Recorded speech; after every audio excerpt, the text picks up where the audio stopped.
All right, live here with David. David just wrote a cool article, and we're going to dig into this. We're going to take kind of a whirlwind tour through all the versions of D&D, it looks like. So that's pretty neat. And I started with Holmes Basic, went AD&D, second edition, third edition, 3.5, 4, 5, 5.5, did them all. I think you did too, right, David? Yeah, that's exactly where I started too, with Holmes Yeah. Basic, and kind of did edition by edition as it came out. Though Yeah. with Holmes and advanced D&D books coming out every year over a course of almost 3 years, Yeah. we were mixing up the systems and had no idea we were doing everything wrong, and Yeah. still having a great time doing it. Yeah. Tiger Epcot says hi. Hi, Tiger. Thank you for joining us. And we were just talking about Draw Steel. I'm going to be running a Draw Steel game this weekend. So now we're kind of branching out. And we're trying all the different games and stuff. I never played much besides D&D for the first 40 so years of my gaming. I guess I did Rollmaster a little bit, but that was mostly because I liked all the Lord of the Rings stuff associated with Rollmaster. What other systems did I try? I did Savage Worlds like 20 years ago. That came out. Oh, okay. Yeah. And then a bunch of stuff recently. And it's like the the ability to kind of start your own thing is really getting out to everyone now. Everyone can make their own game and put it on Drive Through RPG or some other system where it's just print on demand and you got a system. So, all right, let's go through your article here. So we start out with Gary Gygax in 85. He kind of lost control, right? Yeah, he lost control of TSR. Mm-hmm. And that's kind of where our story has to begin, because that's the first time non-gamers are taking control of D&D's fate and future by owning TSR. Mm-hmm. And legend has it that Lorraine Williams, the owner of TSR at the time, had a little bit of a slight bit of contempt for gamers who she thought were beneath her. So it was definitely a case where we were seeing the corporate control of the product, D&D as the product, being somebody different from Lorraine. I mean, different from gamers. So those early years, I played all the classics, all the S series, A series, B series, Giant series, Drow series. And then that all kind of ended. We got some good stuff at the end of first edition, like Ravenloft, right? That was 86, I believe. Yeah. Pharaoh came in that time. So Gary had departed. They're bringing in some new people, and they got some good ones. They got some good adventures out of the end of first edition. And I remember second edition coming. I had pre-ordered it. It was 88 or 89, right before a break from college. And I had to talk my dad into driving me down to the game store and pick it up before we drove home, because we lived 4 hours away, and the book came in that day. So I got the book for the break, was able to read through it. But it's kind of interesting history about second edition, talking about breaking away from corporate culture. They couldn't break away for that edition. What was kind of yeah, exactly. Sometimes we worry about corporate setting the wrong direction, but yeah. Hi, Merrick. Merrick's joining us. But in the case of second edition, the problem with it wasn't that the designers did a bad job. They did everything they could to make the best edition they possibly could, but they were limited by corporate's concerns that their warehouse full of D&D products that existed at that time was just going to be invalidated if they came out with a new edition that was incompatible with all those campaign settings and adventures that were already in the warehouse. So management at TSR insisted that Zeb Cook and the rest of the second edition team keep changes to a minimum and just kind of clean up the organization and the text. But the team was seething with ideas. It had been 15 years of D&D already, and right. There were all kinds of role-playing innovations that had come out, and they were dying to put some of these innovations in. They wanted to have skills that were called, skills, but they couldn't do it because that would break compatibility with first edition. And at You the said time, they yeah, already wanted to go escalating armor class, right? they wanted to go with increasing armor Yeah. class. I know there are some diehards who still like Love the THACO. the I played with THACO. THACO many years, That's and nostalgia it's just talking. nostalgia as far as I'm concerned. I played with having to look it up in the DMG, borrow the DMG from the Ninja Master, and look it up in the table in there first, and then THACO, and then So the funny thing is after they finished with second edition and, did a good job of cleaning things up to the extent that they could, they took all these rules that they were dying to put in, these innovations, and they put them in Gamma World, which was the game that TSR's management didn't care what they did with. And there's a 1992 version of Gamma World that predates third edition and includes a whole slew of updates that didn't reach D&D until third edition showed up on gamers' predates it by shelves. a long time. Indeed. It's like 8 years before third edition came out. Yeah. So we've got, Before third edition came out, there was a couple of I forget the titles of the books, but they were very third edition like before third edition came out. Same thing happened before fourth edition came out a little bit.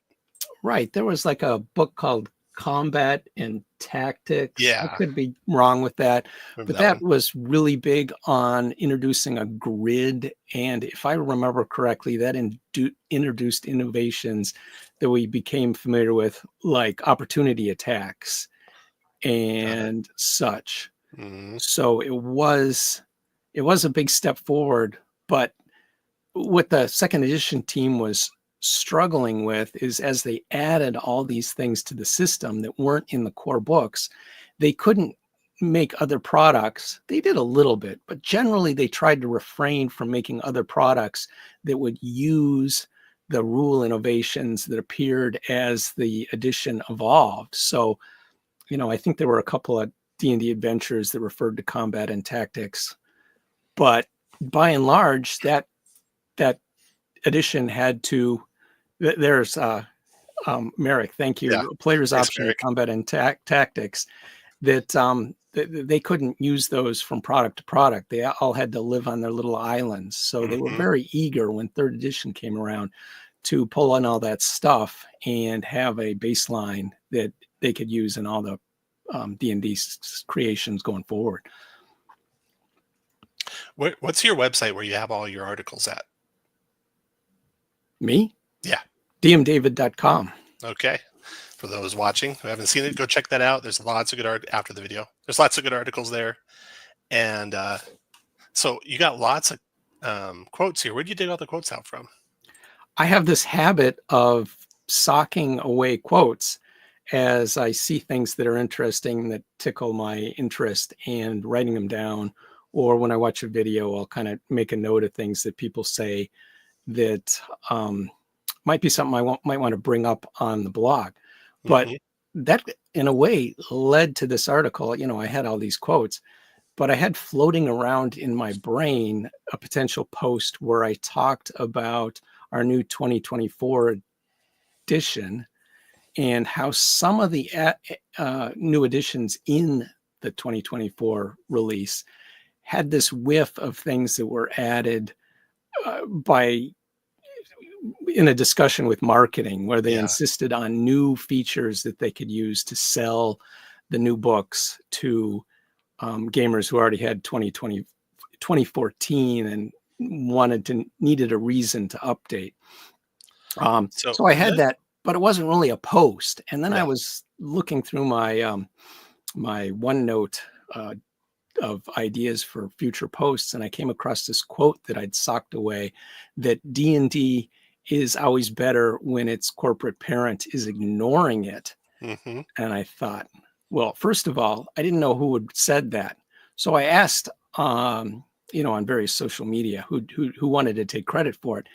And I got countless people saying, well, I had said it, but I wasn't the first to say it. Yeah. I couldn't pinpoint any particular source, but there were countless people who shared that particular bit of wisdom. So I knew I was on to something.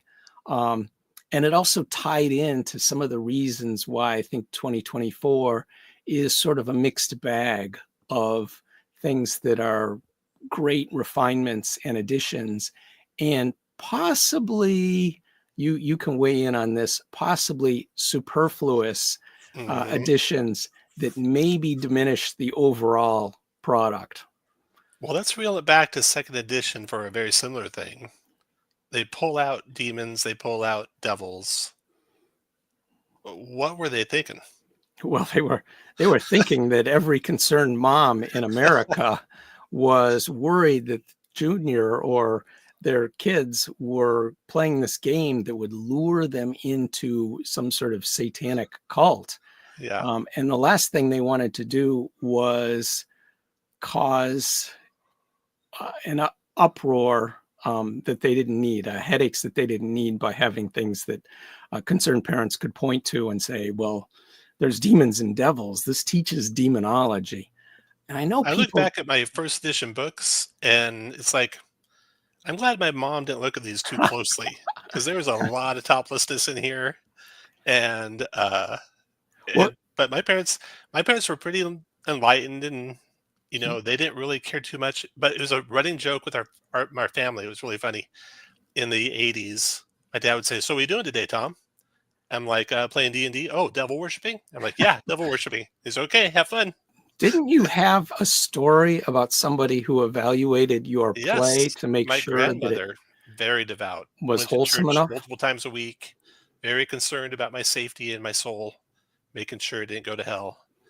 Had my aunt, who was a psychiatrist, kind of sit in on the game that we played, and she kind of had me, she tricked me into explaining what the game was, and I told her, we're heroes, we're killing dragons, and we're killing slavers, we're killing demons, we're killing devils, and she's like, "Well, this is fine," and she told my grandmother that, and we played on.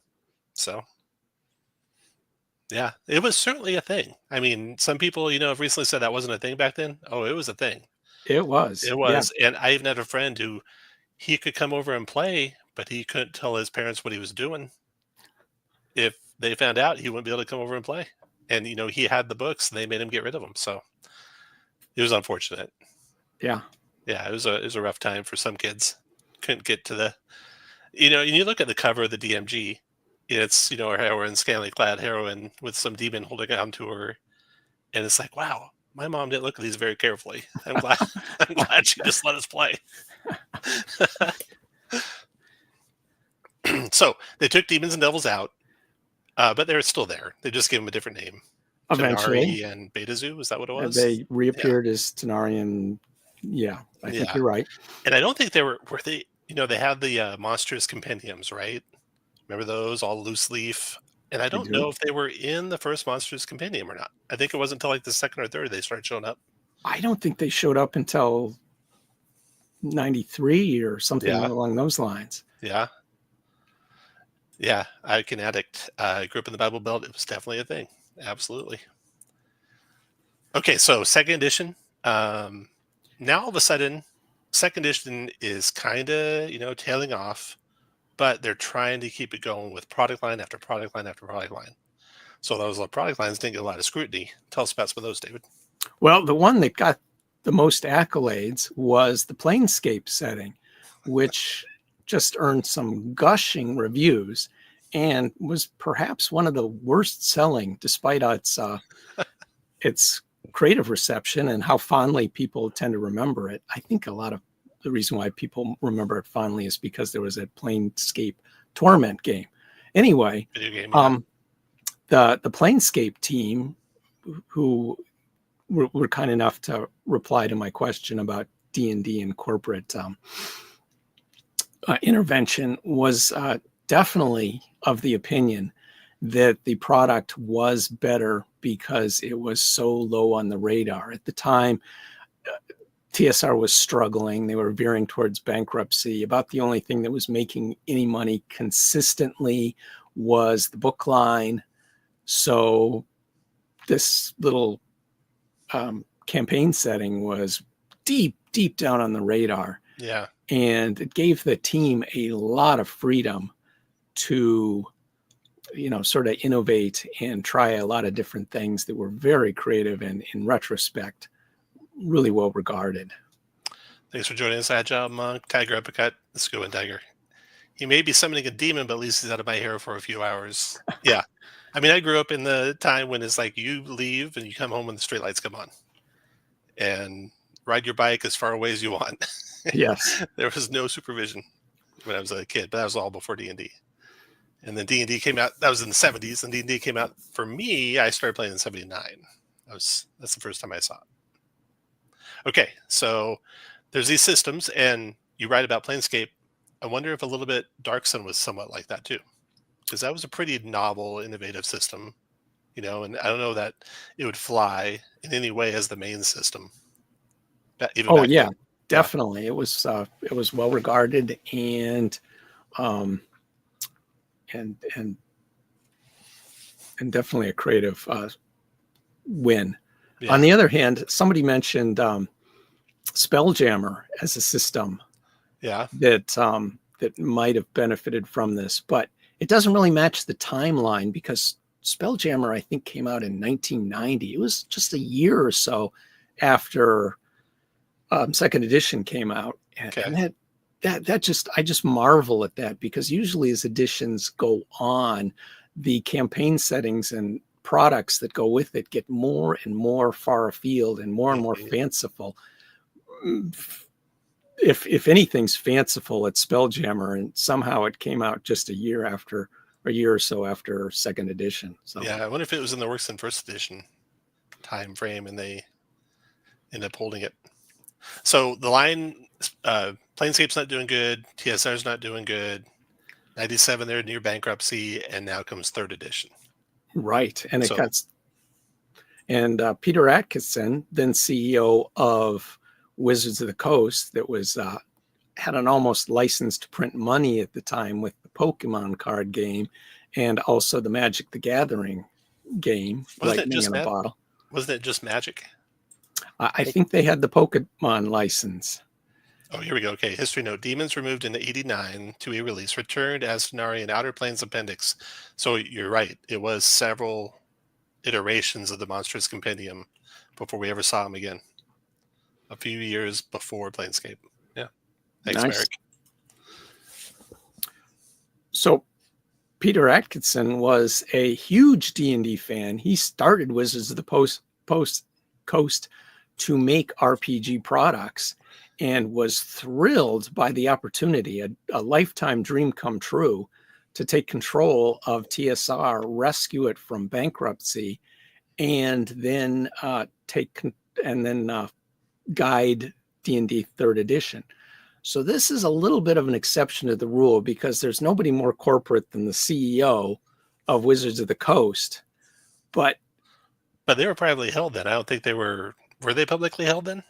I don't think they were ever a publicly held company until Hasbro bought them. And then they were part of Hasbro as a public company. Yeah. He did have to make a case to the board of Wizards of the Coast to grab some of my bookshelf, so I'll be right back. Get the money to buy TSR. And there was some concern that role-playing games just wasn't going to be a successful line of business. It certainly hadn't made any money for Wizards of the Coast. But it worked out, because when Peter sort of guided the third edition effort, he did it as a fan and really worried about what gamers wanted and feared disappointing gamers. He also set a good direction. Oh, do you have Primal Order there? Yeah, I got Primal Order here. So nice. In 88 through 92, I was in Seattle because I was going to college there in Seattle. And I kind of skipped the whole Magic the Gathering craze. I was doing Battletech. So it was funny. I went to Battletech conventions, and then for a couple of years in a row, I was winning that Battletech tournament. And it was like 89 or 90 or whenever. It was one year, Battletech was the big thing. The next year, it was all Magic everywhere. No one wanted to play Battletech anymore. Everyone was playing Magic. And but I never really got into it. But yeah, so I got the Primal Order there. So I kind of saw the beginnings of that for Atkinson. I'm sorry, keep going. Interrupted. So he set a direction, and one of his prime directives was to sort of shed the old baggage of the game and update the system. But he was also very interested in removing the sort of limitations from the game that existed in the past. So you could have for example, a half-orc paladin, unlike any time in the past. Mm-hmm. And players got a lot more freedom to sort of create the characters that interested them. And we all know that players love creating that unique character that defies the stereotypes. So that was a popular direction. The rules refinements were sorely needed, and third edition was a big creative jump for the game and a big hit until sales started to sag. Yeah. Invariably. And it was also kind of commensurate with the internet gaining popularity. And I remember Ian World doing previews of stuff for third edition and checking that out every day. Can't wait till that comes out, watching that come out. The end of second edition, there were some really good giant adventures at the end of second edition, like the Rod of Seven Parts had an adventure box. Return to the Tomb of Horrors, I think, had an adventure box. The Axe of the Dwarvish Lords. And these things are immense adventures. I look at The Night Below, I think, was during that time. Yeah. I look at these adventures, I'm like, who's playing these? I mean, this is like a year's worth of stuff in this adventure. But yeah. Well, here's where the sort of some interaction between corporate and the creative team pays off, because at the time they were creating those adventures in the waning days of TSR, the design staff did not have any idea how much it cost to print these adventures. And they'd come out with these lavish boxes filled with maps and booklets. Mm-hmm. And the boxes would cost more to print than they'd earn from the sales. I assume they wanted to make it up on volume, but that math just doesn't work. Right. Yeah. They're having production problems. The producers, the strategizers, everyone was kind of dropping the ball. So some communication definitely helps. That Mm-hmm. The lesson of this article is not that the creative team needs to be completely disconnected from business realities. But the third edition was a huge change, and they had a lot of basically freedom, right? Yeah. Yeah. And it was a big success. Yeah. And it was partially fueled by the open gaming license that enabled a huge number of other companies to contribute products to the D&D ecosystem. And for a while, it was a giant boom. Yeah, that was a huge thing, I think, for the game. Giant boom, they're selling good, and then 3.5 comes along. Right. And they had planned 3.5 all along, Mm-hmm. but it was supposed to come out around 2005, 2006. They were thinking they'd roll up all the errata in the game, do a little bit of a freshening, and come out with something that was just a new printing with the fixes that had come up with from 5 years of play. Well, what happened is, inevitably with a D&D or any role-playing game release, sales start to flag after everyone buys those core books, and there's a slow decline of sales. Well, third edition had been an enormous success, and it started to attract the attention because of that success of then Hasbro management. They wanted to find a way to boost the sales again and sell another round of players' handbooks and so on. So they sped up the timetable from 2005, 2006 for the update to 2003.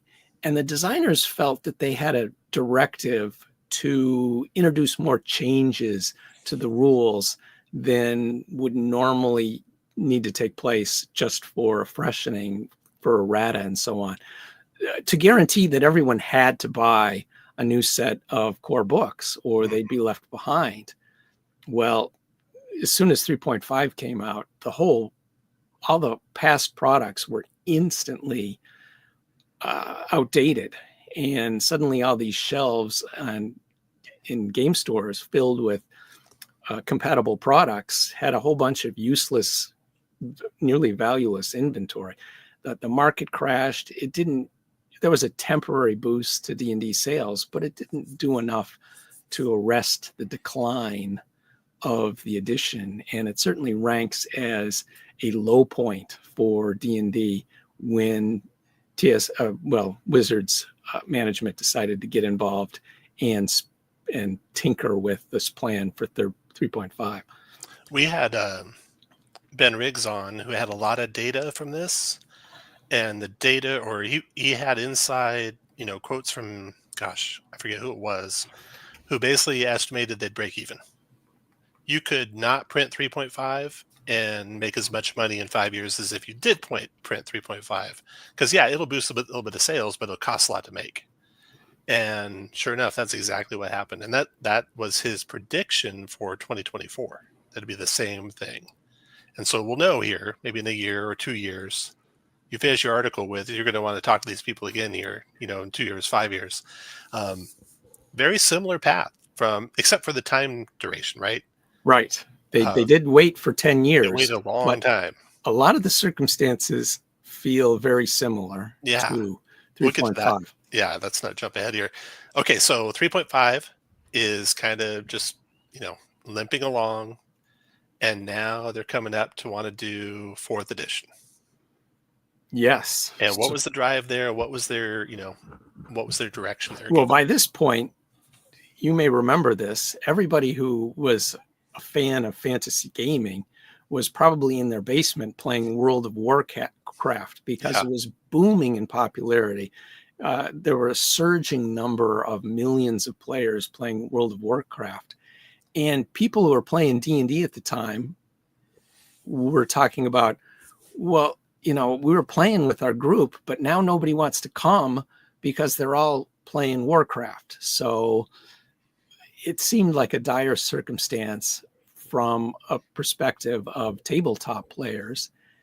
And meanwhile, the folks at Hasbro are looking at these monthly subscriptions that Warcraft is getting and thinking, wow, if we could figure out a way to grab a similar model for D&D, that would really turn around D&D's fortunes. Plus, they wanted to get rid of the OGL, the history repeating itself there again, too. So they figured if they had a new edition that was different enough from 3rd edition, they could finally start making all the D&D products, or at least licensing people who are making D&D products, and get a cut of everybody's pie there. So then they do the GSL, and they form with their biggest competitor. Paizo breaks away, and it's like, okay, the corporate people who made that decision, were they let go? Or was it all the designers who now lost their jobs? And the same thing happened again. We'll get to it here for 2024. So yeah. But there's a lot of virtues for 4th edition, and we keep seeing good things from 4th edition show up in new games. We're seeing them in the new Monster Manual. We're seeing in the Bloodied Condition coming back. I could go on and on. And then we've got the Draw Steel game, which certainly owes even deeper influences to 4th edition than D&D does at this point. So the 4th edition had its virtues, but they wanted to make something that appealed to, this was the directive from corporate, to make a game that appealed to Warcraft players, was approachable to them, and sort of captured the same fun that Warcraft players seem to be enjoying. So the design was owed a lot to MMOs. Yeah. And it wasn't just Warcraft. It was also EverQuest. My significant other at the time played a lot of EverQuest. And then there's other ones. There's like City of Heroes and all these other MMOs, which are not much like a tabletop role-playing game. So to think you're going to get those people to want to not do that and play a tabletop role-playing game really seems misguided.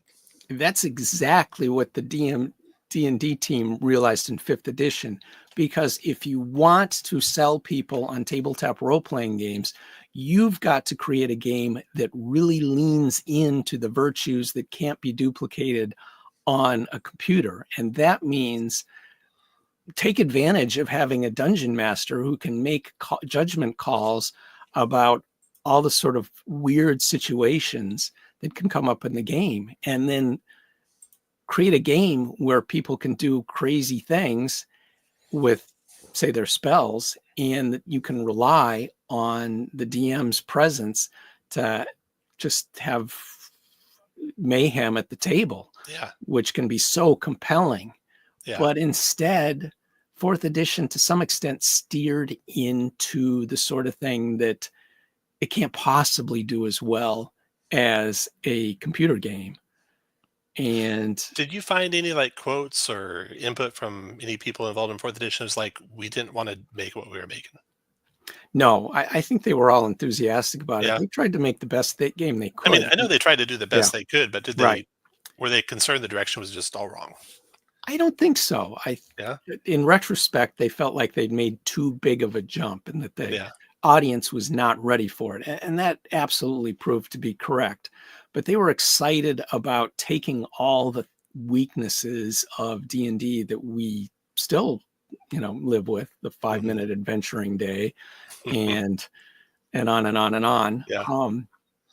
And try and find a new design for the game that would fix all these things.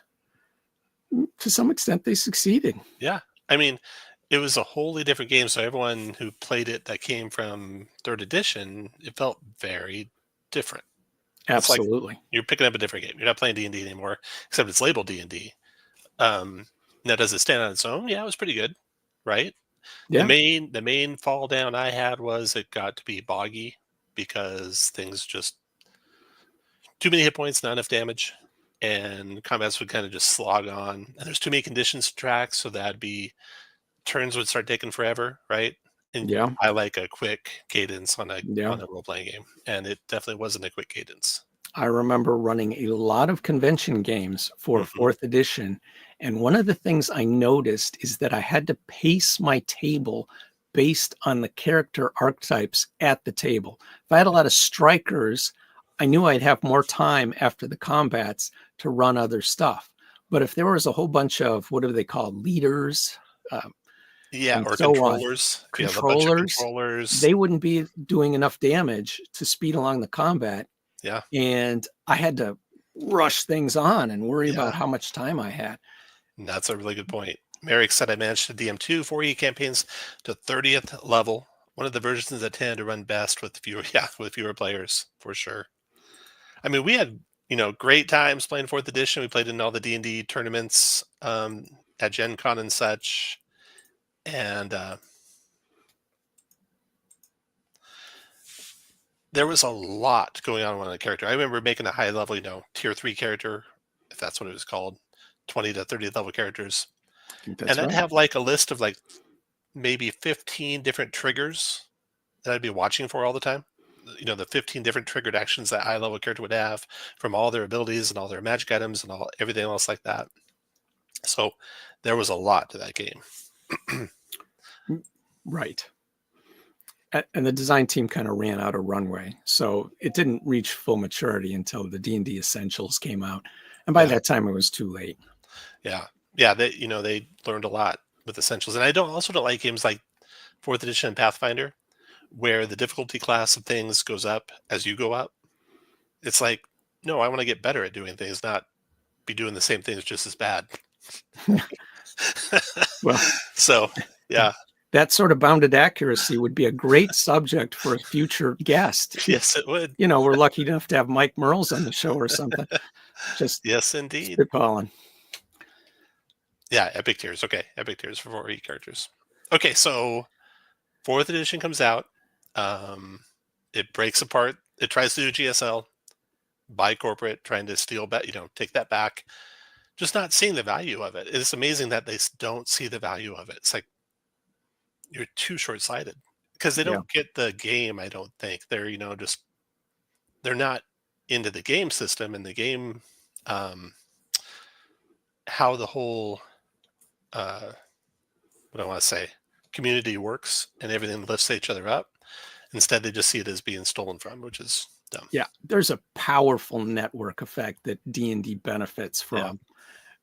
It's easy to find players. It's easy to find DMs relatively. I mean, I know that's the eternal problem with all role-playing games, because there's the network of folks who play it, and there's also plenty of products.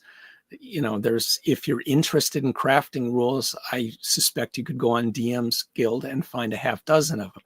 If you're interested in strongholds and bastion type things, there's a whole bunch of products out there already for it. So that's all part of the ecosystem and the value that it brings. Yeah, so here's Mike Merle's quoting Mike saying, "No one at Wizards ever woke up one day and said, let's get rid of all our fans and replace them. That was never the intent." Of course, it wasn't the intent, yeah. With 4th edition, there were good intentions. The game's very solid. There's a lot of stuff I liked about it. And interestingly, going into 4th edition, I remember it was a couple years before 4th edition, I think it was Star Wars came out. And there's a lot of stuff kind of previewed in Star Wars that 4th edition, we saw then in 4th edition. So another one of those things where you look for the previews. Absolutely. Okay, so 5th edition is coming along. So 4th edition's dying, right? Yeah. And Paizo's like almost getting parity with D&D. Right. Yeah. You go into the dealer hall. I mean, not the dealer hall, the Paizo Play Hall, the Sagamore Ballroom at Gen Con, that used to be where D&D games took place. Right. And it was filled with Pathfinder players at the time. And meanwhile, D&D 4th edition was relegated to some corner of the dealer hall. And if I had been a Paizo executive at the time and I'd seen the difference, I would have rehired the whole 4th edition team just so I could fire them again, because it looked bad. It was bad. Yeah. When they lost the Sagamore Ballroom, I'm like, oh, this isn't going well for them. Yeah. That's for sure. Yeah. They did have good organized play, for sure. Okay, so the dark days are happening, and a small group of designers are going to carve out 5th edition, make 5th edition for us. How'd that go? Yeah, well, by this time, most of the 4th edition team was gone, virtually all of them, except for Mike Merle's, or they moved on to other parts of the company. There was just a skeleton team. Talk at Hasbro was that D&D wasn't going to ever be big enough to merit the ongoing expense of maintaining it. Really, what the value of D&D is as a license for video games, as a license maybe for movies, baloney, pinball machines, all that kind of stuff. And you just needed a tabletop game of some kind to, keep it in store shelves and otherwise keep attention going. But it didn't really merit any sort of investment. At the time, when they were designing D&D Next at the time, the design team was talking a lot about it being the last edition of D&D, and the way they were presenting it was, it's going to be the last edition of D&D because it's going to be so good that it'll be kind of eternal. But what they weren't saying is they thought it might be the last edition of D&D because from here on out, Hasbro just wouldn't invest money into the tabletop game anymore, and that would be it. It would be 5th edition. It would come out in print, and maybe you could buy the PDFs 10 years from now, or maybe they'd license it to somebody else as a tabletop game and make the real money in video games. Yeah, the thing about any of these games is they don't make a lot of money, and they probably never will. Not as just a role-playing game. And so any big corporation is going to be like, well, why are we wasting our time on this? Unless it's got name recognition, they can make movies, they can make video games, they can make Monopoly Go. They don't really care about, is this a cool role-playing game or not? America's got a good point here. Paizo transitioned their Dungeon Dragon magazine subscription to a model for their venture paths. That's exactly why I played. I didn't actually play any Pathfinder, but their Age of Worms campaign was amazing in Dungeon Magazine, I thought. They had Shackled City. They had, what was the one where you went to the Isle of Dread? Whatever came after Shackled City, Age of Worms, and then that Isle of Dread one. And then the Age of the Rune Lords was fantastic. They just did great work. I can't believe how much work Paizo put out. They were doing these gigantic adventure paths non-stop. Savage Tide, that's right, Merrick. Thanks. Yeah, they were doing crazy work, and they still do. They put out so much content. I can't believe it. I can't believe people can consume that much content. But what they did is they got people onto a subscription train, right? Right. And the goal there isn't that they use your content. It's just that they don't unsubscribe. Well, looking back at some of those adventures that Paizo came out, I would love to run them. Yeah. But I don't want to run them in 3rd edition. No. And the problem is whenever I look through them, and think about, wow, could I ever run this in 5th? They've got all these unique monsters in them that are unique individuals that are layered with class levels and templates and so on. They're very complicated, page-long creatures. And I just think, wow, that would be a big commitment to run it and put it back. And then I put it back on the shelf. But they're very compelling. So 5th edition really goes back a lot to 1st and 2nd edition, I think, in a lot of ways. It keeps the good parts of 3rd edition. It keeps the good parts, some of it, very little of 4th edition. And it was hands-off, and I think it was a really, really well-done game. Absolutely. The D&D team at that time, when they were working on third edition, did 2 very smart things. One of them was they replayed every edition of D&D up to that date and tried to get in touch with what made each edition compelling in itself and what things they wanted to capture in a new 5th edition. Part of that drive, I'm sure, was to try and unify the fan base and win back the folks who were, for example, playing Pathfinder, who didn't find 4th edition really felt like D&D. But they did manage to capture a lot of that classic D&D feel by looking back into past editions. So I thought they did a really good job. And then naively, I think I hoped 2024 would be just tighten that up a little bit. Just make that a little bit better. Fix the little nuanced things that are wrong. And keep it going perpetually, where it's not much different. You just are fixing, sharpshooter and a few outliers like that are really bad. And that was really naive of me because they need to sell product. At least corporate needs to sell product. That's right. And that's kind of, Yeah. So it kind of might maybe had some of the same as 3.5, where it's like, well, you guys need to beef this up enough that people have to buy it. Absolutely. I keep imagining this scene that seems like it might have happened where the management or marketing team met with the D&D design team and they heard why the design team felt like they needed a new set of refreshed books. And then they said, well, what we don't want is a lot of folks who have the 2014 books complaining that we're just putting out new books that nobody needs and sticking with their 2014 books. So here's the whiteboard. Tell us the things you're going to include that are new in the 2024 books that are going to drive everyone to buy new books, even if they've got the old ones. And at the top of that whiteboard, I imagine, were bastions and crafting. I understand that there are folks who really like the idea of strongholds in D&D. Matt Colville came out with a big 5th edition stronghold book that made millions in Kickstarter. But I think it's a niche appeal, and I think crafting's a niche appeal that I suspect that the D&D team would agree belong in supplemental books. But yeah, so I got a little story that I just watched a video about that.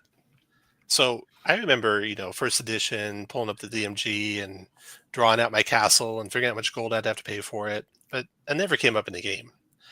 And I was watching a video, um, Questing Beast, I think it was talking about Blackmore and some stories from Arneson about how Arneson, comes up with his Castle Blackmore and the dungeon underneath it. And that's just one aspect of his campaign. And his campaign should be like all these military battles and such, and players building castles and things. But the players kept getting drawn into the dungeon, and they didn't want to fight battles with armies. They wanted to go into the dungeon and get a new magic sword and stuff. And it's like, that stuff has always been there from the very start, but players never care much about it. So I am surprised that they tried to push it so hard as a big thing. And everyone gets an extra feat or two, and every class has lots of, beef ups, and they have so many new things that interact with each other that are not balanced. And now you as a DM, it's like, okay, well, like for example, in our campaign, you have weapon mastery, slowing things down. You have a barbarian with a power that slows things down more. Pretty soon, everything's down minus 25 feet on their speed. So I can be the asshole DM that says, well, those don't stack in my campaign. Or I can let it go, and then I'm the asshole DM who doesn't have a fun game because nothing can ever harm the players, right? And they even brag about that in some of their articles, how, look, this will mess with the DM. Yeah. It's like, what are you guys doing? The DMs run your games. Don't do that. That's so short-sighted. Okay, that's my soapbox.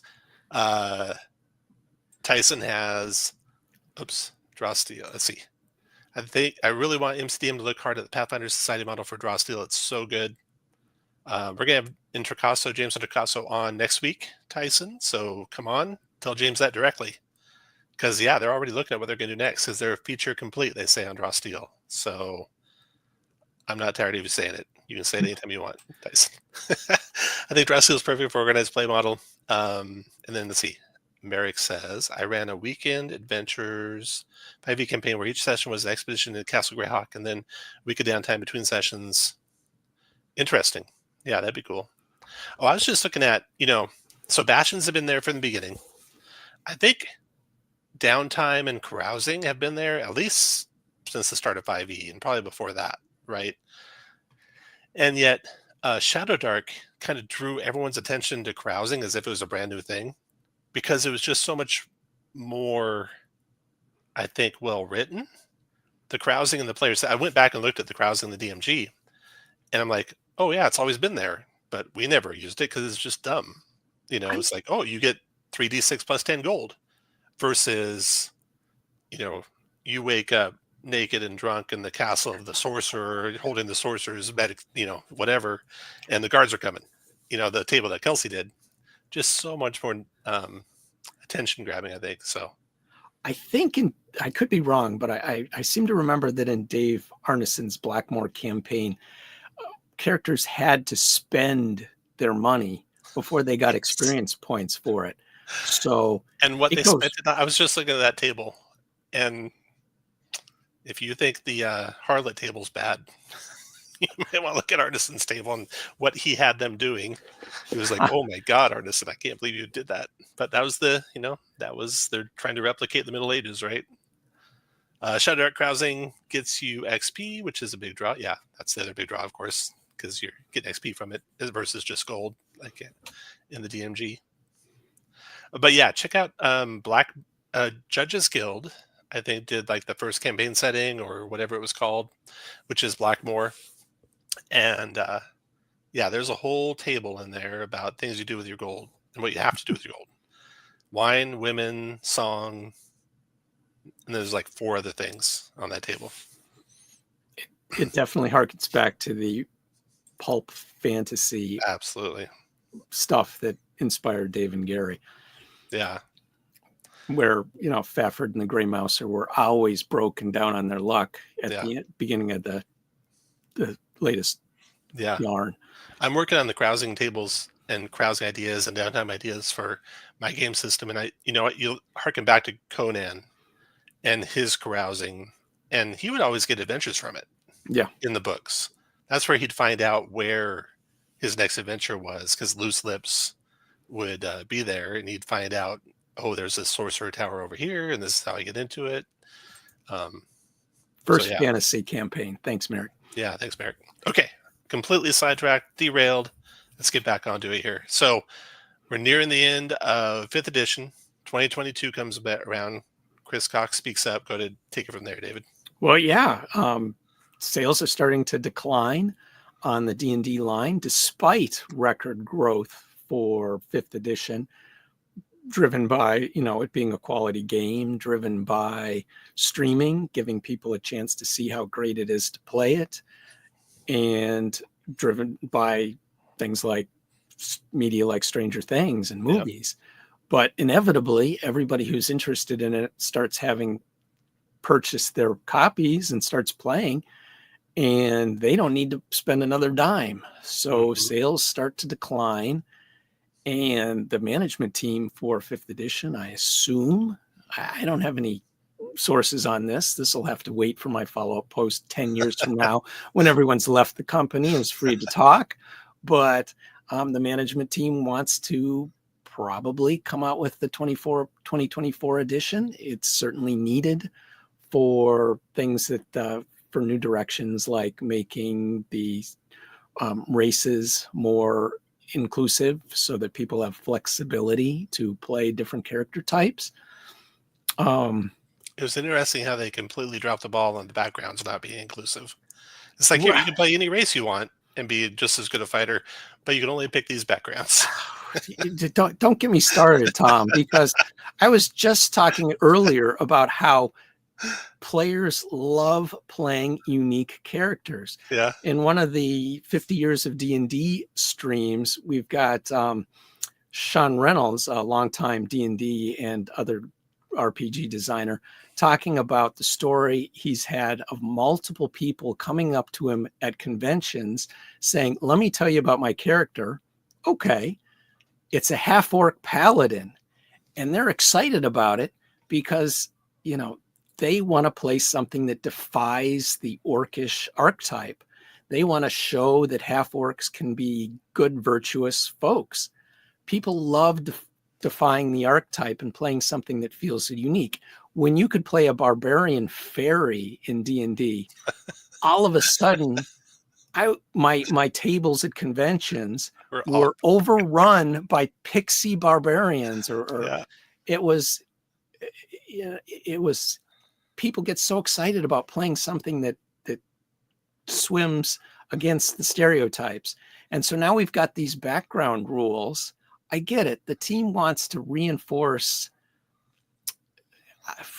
Well, I think the background rules that they put in were for setting books, where they want to have backgrounds that reinforce the setting. But if they're doing that, like they're doing, say, in Dragonlance, they also got to put in sort of generic backgrounds into the core books.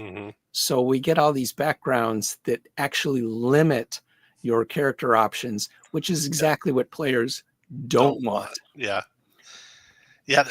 And that's the problem with 2024. It's like they could have just taken 2014 and tightened a few things up, but they kind of added so much to it. They have all new mistakes now. Yeah, we got all new stuff to mess around with. And friend of the show, Treant Monk, recently had a video talking about things that he's introduced as house rules to fix issues with the system. Yeah. He went in depth on something you talk about, replicating World of Warcraft, right? When 4th edition came out. So when 2024 comes out, what are they trying to replicate? Baldur's Gate 3, right? They want to make sure Baldur's Gate 3 people are finding it and saying, oh, that's cool. That's like Baldur's Gate 3. And one thing Baldur's Gate 3 does with auras is as you move around, it damages things. That doesn't work in tabletop. That's how they wrote it. And you can exploit the shit out of it. And Treant Monk said, this is how you do it. And that's why I'm house ruling it. the cheese grater. Just so bad. Yeah. And they'd never, hopefully, unlike 2014, where they never errated the rules, they'll errata these rules. But there's no money in that. Corporate doesn't care, right?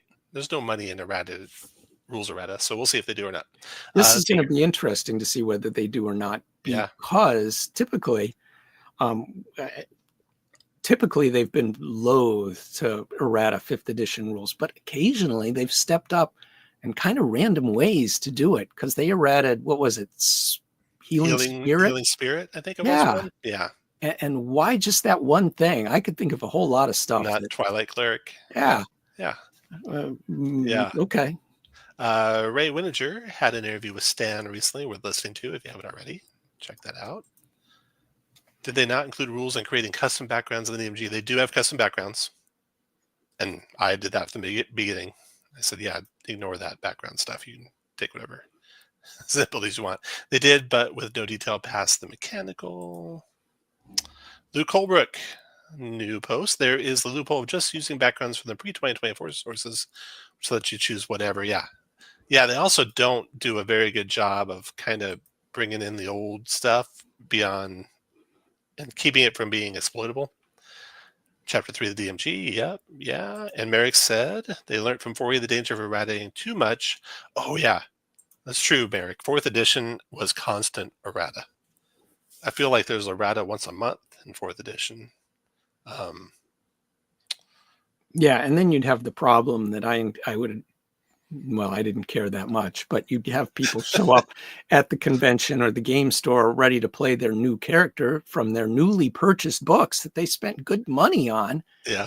And everything in it had been errata. So, they wanted to avoid that kind of situation. Tiger's throwing down the gauntlet. I'm sticking with 5e for now. When I move on to a new system, it won't be 2024. I'd like to know what you don't like about 2024. Anyone in the chat, tell me what you don't like about 2024, and I'll share what I don't like that I haven't already shared. Okay, let's go on.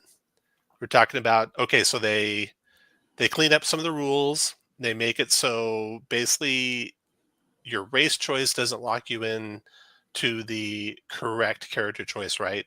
Used to be if you're going to be a fighter, you better not pick something that had a negative strength modifier. Exactly. Right. So then they got rid of that, but then they lock in the backgrounds to do that wrong. So 2024 comes around. Watch the videos update for fans. Really mention the all welcome refinements. Oh, here you hit up about how it makes it hard for the DM, right? Go ahead and talk about this part here. Well, I think you've hit it pretty well there, Tom.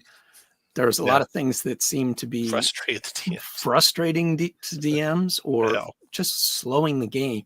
I remember in 4th edition, one of its virtues was, at least in the beginning, well, I don't know about virtue, because play turned out to be pretty slow, but they were trying to make it quicker by streamlining, say, if you had an attack power, a melee attack power where you attacked everybody adjacent to you, you would just roll damage once, and you could roll a pile of dice all at once and get all the results. Now you've got a situation in 4th edition where you're rolling multiple attacks, one after the other, with a saving throw between each attack and a new damage roll for each attack. They're just not paying enough attention, in my opinion, to speed of play, because nobody likes waiting. I don't care how much candy your character's got and the awesome things he can do. Nobody likes waiting 10, 15 minutes between turns. That just sucks. Well, that's where you see a difference in the performance live plays versus sitting down at a table and playing. When I sit down at a table and play, I want it to go fast. I want my turn to come around again really fast. And I don't care if my turn goes by really fast. I don't need to have a minute long turn. I can have a 2-second long turn. I'm fine with that. But I don't want it to be, tens of minutes before it's my turn again. But actual play, performance-based actual play, they're not playing really the game. They're putting on a lot of voices. They got a lot of costumes on. There's a whole lot of interaction going on. They're not actually having a real fight. They're never really in real danger. Now, maybe Critic Role does a good job when they get to the real combat of kind of being that way, having good combats. But, I would die playing in a game like that. They get one turn like in an hour. It's like, oh my God, kill me. And you're right. So, if they're trying to cater to that person who came from watching that person wants a lot of candy on their character. They want a lot of stuff they can do, but then they, I think, right away start playing and they're like, I never get a turn. This sucks. I don't know that that's a good idea to have the turns take too long. Okay, got lots of comments coming in. Tom, we'll see you in Shadow Dark or my own rules. Yeah, Shadow Dark. I love Shadow Dark. Kelsey, let's see. 4E was very focused on balancing all classes, and Kelsey of Shadow Dark said she didn't worry about that at all. She didn't worry if the thief was anywhere near as good as a wizard or wizard anywhere near as good as a fighter. As long as they were good at doing what they did was her only concern. So that's, and you're right, it made it very homogenous in 4E where everyone had basically the equivalent of spells, except sometimes you were using swords and sometimes you were throwing fireballs. But the mechanics were all identical almost. 2024, I don't like the power creep. Combat's slowing down. I just don't get what it is about more fun than 5e. Yeah, I don't like the power creep. A lot of work onto the DMs, their campaigns. Tice, Merrick. And 3E combats went from 50 minutes at low level to 2+ hours at high level. Yeah, and 3E I think was probably the start of the problem too a little bit, Merrick, right? Because I remember late Living Greyhawk was horrendous to play in. High level, late Living Greyhawk, there were so many summoned creatures. Every fighter was getting 3 or 4 attacks, and that's I think the main thing. Just do 1 attack. Make it better. Make it hit more often, or even do damage on a miss. But just have 1 attack. Don't have 4 attacks. 4E, they flattened that. The combats got longer, a lot slower, but started at 1 hour. Yeah, I think their main problem was players didn't do enough damage, monsters didn't do enough damage, everything had too many hit points. So combats, I think, took more rounds too. And that was also the introduction of the 3 action economy. I can't remember. No, 3rd edition had 3 actions too, didn't they? They had like swift actions, full round actions. They had a whole bunch of stuff in 3rd edition. They propagated more and more action More and types more as the actions. edition came out, with minor actions to Yeah. start, and then there were swift actions. And yeah, I'm a big fan of action move. That's all you need. You could throw a couple more things in that action. You make fighters, who do damage even on a miss when they get high level, or hit 2 people at once when they're high level and stuff like that, but don't make it 4 attacks. Luke, they do this a little bit. Some of the stat blocks shows that they remove saves from some abilities. Yeah, I don't like that either. I don't like that a wolf knocks you prone without a save.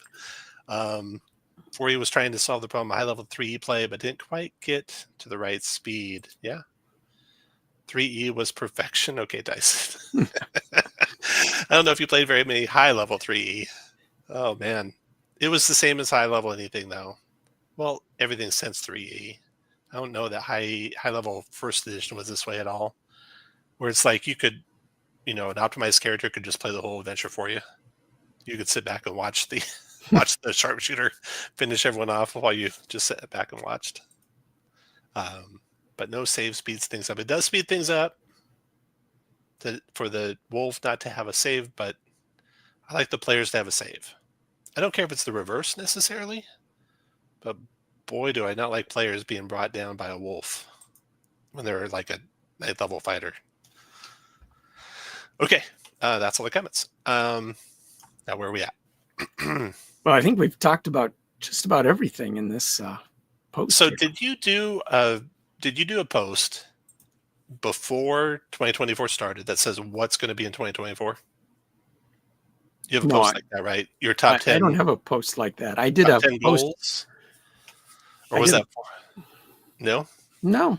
I've done posts like 4 most annoying spells in 3rd edition, and hoped that the 2024 would fix them. Yeah. And mostly they did, but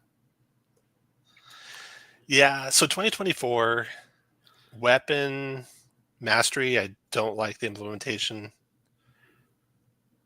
It's just too much more stuff going on every single round, especially with multiple attacks. And we already had weapon mastery. It was a battle master. They could do all those things, but you're a battle master, and then you want to play a simple fast class, you're the champion. Now we're all slow, not just the Battlemaster. Every class is slow now. So I don't like that. I don't like the extra feats. Really, I thought 5th edition was fine with some spells cleaned up and some later classes cleaned up. As they keep putting books out, they always have things slip in that are like the healing power of the Ranger, whatever that one was called, Twilight Cleric, and there were some innovations they came out with, like for how Power Would Kill could work, that Soth had in the Dragonlance adventure that I liked.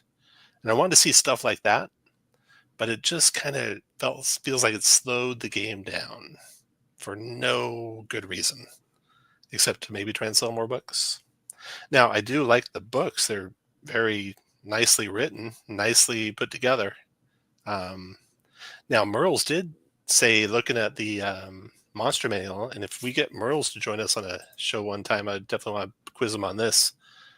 It looks like they were maybe crunched for time on this, and they didn't play test the Monster Manual publicly while they play tested the Player's Handbook publicly. So that's another concern. Did they just run out of time and that's it? Oh yeah, Silvery Barbs.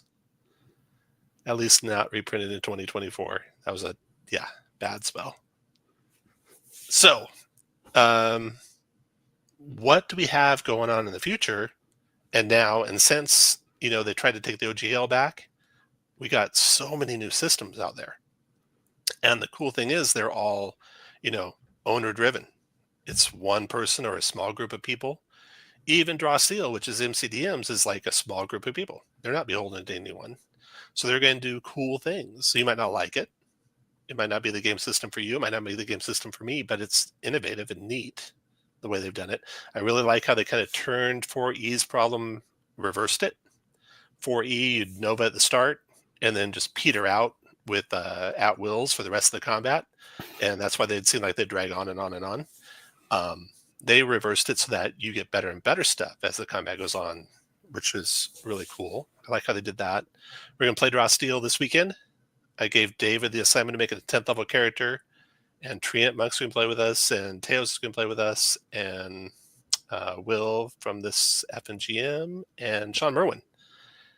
And so I loaded all those guys up with making 10th level Draw Steel characters. I didn't realize how involved that was, so I feel bad. There's a lot to a 10th level Draw Steel character. It's like telling people to make 30th level 4th edition characters. There's a lot going on. So we're going to play that, and then we're going to have James DeCrasso on Tuesday to quiz him on any questions we have. They are feature complete, they say, so we'll see how the game goes. I think it's a fine game. Definitely. It'd be worth playing, I think. Be interesting to see what kind of legs it has and how it continues. It raised $4.5 million. And I don't think those systems do a whole lot. They don't like repeat that sale after the Kickstarter. So we'll see how it does. Shadow Dark I love. Shadow Dark, I hate to say this, is 5th edition simplified and drastically simplified. And I like some of the neat little nuances that go with it and the atmosphere that goes with it. And the writing on it I think is superb. The adventures are fun. They got Source of Victory doing adventures for him, which I love his adventures. So I love Shadow Dark. Daggerheart, we played Daggerheart, and that was, they're not beholden to anyone, so they're doing all innovative, brand new things. And Cosmere, that's a new one. They're not, they don't have any corporate overlord. They just have Brandon Sorensen, I think his name is. So there's so much coming out. And then you have all the other little systems that have come out before then. So I think we're in an amazing time right now. And 5th edition's the big giant juggernaut in the room. And I don't think, 2024 was an improvement on it, unfortunately. I think it's going to lose people, not grow people. And we'll see. What are your thoughts, David? I'm hoping for the best because it's always, as long as I can find people to play on a good system. Yeah, I like it. I would have liked to have seen a 5e alternative that I love or, don't have reservations about. Mm-hmm. But I guess that's life unless you design your own game. Right. That's what I'm doing. I think that's what everyone else is doing too. So we'll splinter the market in a million different ways. See how it goes from there. All right. Thank you guys all for watching. And we will see you next week. James and Tricasso will be here. So bring your Draw Steel questions. And let's see. On the 11th, we're going to have Secrets of Blackmore. That crew will be on. And so bring your Blackmore questions. That's if you haven't watched the Secrets of Blackmore documentary, that's a fantastic documentary. And then I'm trying to line up a special guest for the 4th. We'll see if that happens. And we'll see you all later. Bye, everyone. Bye, folks.